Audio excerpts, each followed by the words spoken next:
বাজে 6:30। 6:30টার সময় ছেলেদের টিফিন রেডি করে দিয়েছি। আজকে থেকে ওদের স্কুল শুরু, তাই সকালবেলা টিফিনটা রেডি করে দিলাম। এবার ছেলেদেরকে ডাকবো, ওদের রেডি করাবো। আজকে থেকে সেই আবার পুরনো রুটিনে ফিরে আসতে হলো। অনেক দিন তো ছুটি কাটালাম, কিন্তু এখন আবার সেই পুরনো রুটিনে চলে এলাম। তাই ঘুম থেকে উঠে একদম ফ্রেশ হয়ে ফুল এনার্জি নিয়ে সংসারের কাজে লেগে পড়লাম। কারণ এই কাজগুলো তো আমাকেই করতে হবে, তাই মন থেকে একদম পুরো তৈরি হয়ে নিয়ে সংসারের কাজে লেগে পড়লাম। কয়েকদিন গায়ে একটু হাওয়া লাগালাম, কারণ একটু ছুটি কাটিয়ে ফেলেছি। কিন্তু এখন তো আর সেগুলো করলে হবে না, এখন আবার সংসারে মন দিতে হবে। এদিকে রায়ানকে রেডি করাচ্ছি, রিজুও রেডি হয়ে গেছে। আজকে আর আমি স্কুলে যাব না, জানেন, ওদের পাপাই যাবে। কারণ অনেকদিন স্কুলে যাই না তো, আর বাড়িতে প্রচুর কাজ জমে গেছে। কিছুটা কাজ গুছিয়ে নিই, তারপরে আবার স্কুলে। অনেকদিন বাড়িতে ছিলাম না, তাই সংসারের সমস্ত জিনিসপত্র না নোংরাও হয়ে গেছে, অগোছালাও হয়ে গেছে। সেগুলো এখন আমাকে একে একে গুছিয়ে ঠিকঠাক করতে হবে। আর এই দেখুন, ছেলেরা তো বেরিয়ে গেল, আকাশটাও না মেঘলা। গতকাল কিন্তু একটু বৃষ্টিও হয়েছিল। ওরা চলে গেল, এবার ঘরের কাজে লেগে পড়লাম। সবার আগে বিছানাগুলো তুলে নেব। বিছানা তোলাই হয়ে গেছে, এবার একটু ঝাড়ঝুড় দিয়ে পরিষ্কার করে নেব। ঘরগুলো ঠিকঠাক করে নিলে তাতে ঘরগুলো দেখতেও সুন্দর লাগে, আর মনটাও না একটা ফ্রেশ হয়ে যায়। আজকে আর বসলাম না, জানেন, অন্যদিন কি হয় বলুন তো, ওরা স্কুলে চলে গেলে একটু ভিডিওর কাজ করি, ঠিকঠাক করি, এডিট করি, এগুলো করি। কিন্তু আজকে আর সেটা করতে হবে না, কারণ ভিডিও রেডি করে রেখেছি, যথাসময়ে ভিডিওটা চলে যাবে। তাই ভাবলাম আজকে আর বসবো না, প্রচুর কাজ তো, তাই একভাবে কাজে হাত দিয়ে ফেললাম। ঘরগুলো ঝাড় দিয়ে ফেলেছি, এবার ঘরগুলো মুছবো। অনেকদিন বাড়িতে ছিলাম না, ধুলো তো জমেই গেছে। কয়েকদিন ধরেই পরিষ্কার করছি, তাই ভাবলাম একটু আধটু করে পরিষ্কার করে ঘরগুলোকে আবার আগের মতন করে ফেলি।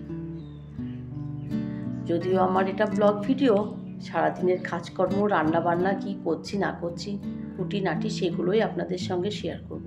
অনেকে হয়তো এইসব রান্নাবান্না কাজকর্ম দেখতে দেখতে বোর হয়ে যান, কিন্তু কি করব, ডেইলি ব্লগ মানেই তো সকাল থেকে রাত পর্যন্ত আমি যা যা করি সেইগুলোই আপনাদের সঙ্গে শেয়ার করব। তাই আপনারা আমার ভিডিওটা যে যেখান থেকে দেখছেন, যদি ভিডিওর কোনো অংশে একটু ভালো লেগে থাকে তাহলে অবশ্যই একটা লাইক করে দেবেন, আর সাবস্ক্রাইব করে আমার পাশে থাকবেন। নতুন বন্ধু হলে অবশ্যই আমাকে আপনাদের বন্ধু হিসাবে গ্রহণ করে আমাকে একটু সাপোর্ট করবেন। ঘরের ফার্নিচারগুলো তো মুছে নিলাম। আসলে সংসার জীবনটাই হচ্ছে এমন, সারাদিনের কাজকর্ম করতে করতেই দিন কেটে যায়। স্বামী সন্তানদের কিসে ভালো থাকবে, কিভাবে কি করব, সংসারটাকে কিভাবে উন্নতি করব, এইসব ভাবতে ভাবতেই কিন্তু সময় চলে যায়। আপনাদের সঙ্গে কথা বলতে বলতে ঘরের কাজ কিন্তু সব করে ফেলেছি, একদম স্নান করে চলে এসেছি ঘরে। সুপ্রভাত, শুভ সকাল বন্ধুরা, কেমন আছেন সবাই? আমি মিলি, আমার ফ্যামিলি ব্লগে আপনাদের সকলকে জানাই অনেক স্বাগত। আজ বুধবার, সকাল এখন বাজে পুরো 9টার সময় এক কাপ চা আর বিস্কুট নিয়ে চলে এসেছি। সকালে সমস্ত কাজ করা হয়ে গেছে। আজকে প্রচুর জামা কাপড় কেচেছি, ঘর কিছুটা গুছিয়ে নিয়েছি। এবার চলে এসেছি চাটা খাবো, তারপরে সংসারের বাদ বাকি আরও অনেক কাজ আছে, সেগুলো করবো। ছেলেরা তো স্কুলে চলে গেছে, আজকে প্রথম স্কুল খুললো, জানেন। ওদের না এই পুজো, লক্ষ্মী পুজোর পরেই স্কুল খুলেছে, তারপরে আবার কালী পুজোর কয়েকটা দিন ছুটি দেবে। মানে টানা যে একটা পুজোর ছুটি আমরা যেরকম পেতাম, ওদের স্কুলে কিন্তু সেটা নেই। এই যে লক্ষ্মী পুজো পর্যন্ত ছুটি থাকে, তারপর কয়েকটা দিন স্কুল হয়, তারপর আবার কয়েকটা দিন কালী পুজোর ছুটি।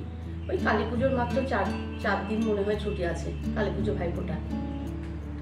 যাই হোক, ওরা তো স্কুলে চলে গেছে। সকালে টিফিন করেছি, সেটাও আপনাদেরকে দেখিয়ে দিয়েছি।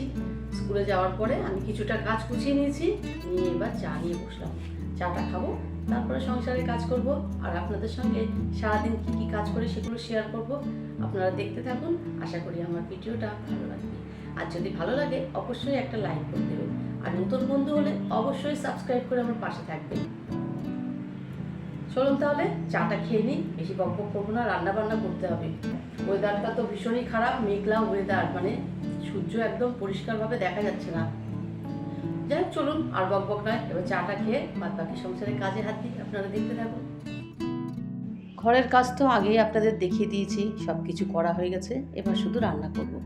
আজকে এনেছে চিংড়ি মাছ। চিংড়ি মাছের সাইজটা কিন্তু বেশ বড়। এটা মনে হয় যতদূর সম্ভব গলদা চিংড়ি। এটা দিয়ে যদি মালাইকারি করতাম না দারুণ হতো, কিন্তু কি বলুন তো, আজকে আর মালাইকারিটা করতে পারবো না। নারকেল আছে, আপনারা হয়তো অনেকে জানেন না যে আমাদের কিন্তু নারকেল গাছও আছে, তাই ঘরেরই নারকেল অনেক পাড়া আছে, কিন্তু মালাইকারি করব না। কারণ কি বলুন তো, আপনারা হয়তো আমার আগের ভিডিও দেখলে জানবেন যে আমার মিক্সিটা খারাপ হয়ে গেছে আর সেটা এখনও আমি কিনে উঠতে পারিনি। তাই ভাবলাম যে মিক্সির মধ্যে দিয়েই তো নারকেলের দুধটা বের করতে হবে, তাই সেই জন্য আমি আজকে মালাইকারির দিকে গেলামই না। কারণ আমি হাতে কুড়িয়ে নারকেল দুধ বের করি না, যখনই করি মিক্সির মধ্যে দিয়ে নারকেলের দুধ বের করি। সেটা কোনো একদিন আপনাদের সঙ্গে শেয়ার করব।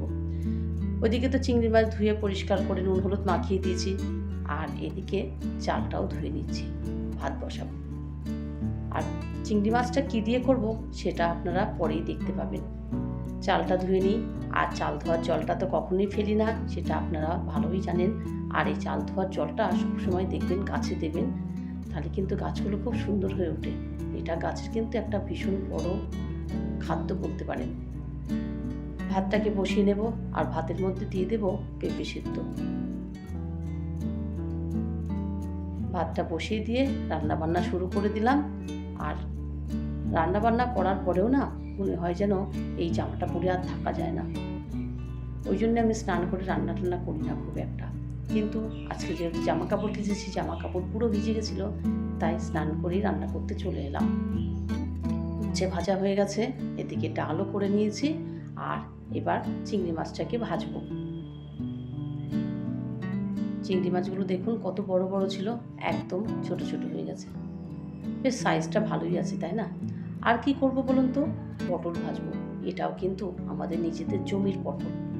আজকে কি রান্না করলাম সেটাই আপনাদেরকে একসঙ্গে দেখিয়ে দিই, চলুন। এই দেখুন, উচ্ছে ভাজা করেছি, তার সঙ্গে আছে ডাল, আর হাঁড়িতে তো ভাত আছে, সেটা আপনাদেরকে দেখালাম না। আর এই যে হচ্ছে চিংড়ি মাছ বেগুন দিয়ে করেছি, আর এই তরকারিটা না দারুণ টেস্ট হয়েছিল জানেন। আর আছে পটল ভাজা।